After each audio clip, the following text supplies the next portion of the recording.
உங்க காரியாலயத்துக்கு நீங்க போறீங்க. அந்த காரியாலயத்துல போற உடனே பாருங்க, எங்களுக்கு பாருங்க சக்தி இருக்கிற அளவை விட்டு அளவுக்கு அதிகமா நாங்க ஆசைப்படுற ஒரு பொருள், எங்களோட சக்திக்கு மீறி ஒரு பொருளை நாங்க ஆசைப்படும் போதும் அந்த பொருள் எங்களுக்கு கிடைக்காத பட்சத்துல பாருங்க, அந்த பொருளை பாருங்க வச்சிருக்கவனுடைய கோபிக்கிறோம், இறுதியில் கடவுளுடைய கோபிக்கிறோம். யோசிச்சு பாருங்க, இப்ப நாங்க இங்க வருவோம், எங்களுக்கு பாருங்க அளவுக்கு அதிகமா பிரச்சனை இருக்கு. உடனே முடியாடி என்ன சாமித்த போல முடியல தேசம் யார் செய்விக்கிறார்? அந்த மனப்பலம் குறைஞ்சவர் செய்விச்சு இன்னும் பாருங்க முடியாத அளவுக்கு பாவம் செய்யறதுக்கு காரணம் அதுதான், இந்த பொறுமை சைப்புத்தன்மை தான்.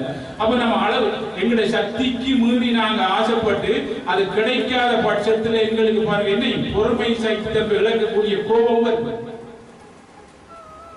அப்ப இந்த அளவுக்கு அதிகமா ஆசைப்பட்டு நாங்க பாருங்க எங்களால் அடைய முடியாது என்றுடனே பாருங்க, நாங்க அடைய முடியாது என்றுடனே அது எங்களுடைய குறைபாடு தான்.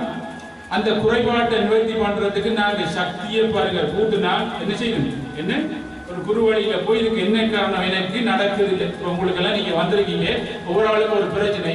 இந்த பிரச்சனையை பாருங்க நீங்க தான் பாருங்க என்ன, நீங்க தான் இந்த பிரச்சனையை உண்டாக்குன. இந்த பிரச்சனையை வேற ஆள் உண்டாக்குன்னு சொல்லாமா? உண்டாக்குன்னு சொல்லாமா? நீங்க தான் உண்டாங்க. உங்களுக்கு நல்லது நடக்குது, அதை உண்டாக்குனால அனுபவிக்கிற நீங்க தானே. அதுக்கு சொல்றோமா இன்னொரு ஆள் தான் எனக்கு நன்மையை செய்விச்சான்னு சொல்லுவோமா? எப்படின்னானே எப்படின்னானே எல்லாத்துக்கும் அவர் கடவுள் தான் காரணம், நான் இல்லை அப்படின்னு போய் சொல்லிக்குமா? நல்லா வந்தா நான் தான் காரணம் சொல்றோம். நமக்கு நல்லது நடக்காட்டி பாருங்க, இன்னொரு ஆளை கை நிறுத்தி அவர் தான் வராலாம் அப்படின்னு சொல்லாம இல்லாட்டி என்ன செய்யும்? இன்னொரு ஆள் பேசாம இருக்காரு. யாரு எவ்வளவு பேசினாலும் பிள்ளையர்மை கடவுள், அவருக்கு தான் நம்ம பேசுவோம். யோசிச்சு பாருங்க, இவர் ஒருவன் பேசாம இருக்கிறானோ அவனுக்கு தான் பாருங்க என்ன நாங்க கூட்டுவோம். அதுக்கு தான் பிள்ளையாரை கூட்டுங்கடா அப்படின்னு சொல்லி. அந்த ஆள் பேச மாட்டார், நீ எவ்வளவு கூட்டினாலும் அந்த கூட்டிட்டு போ.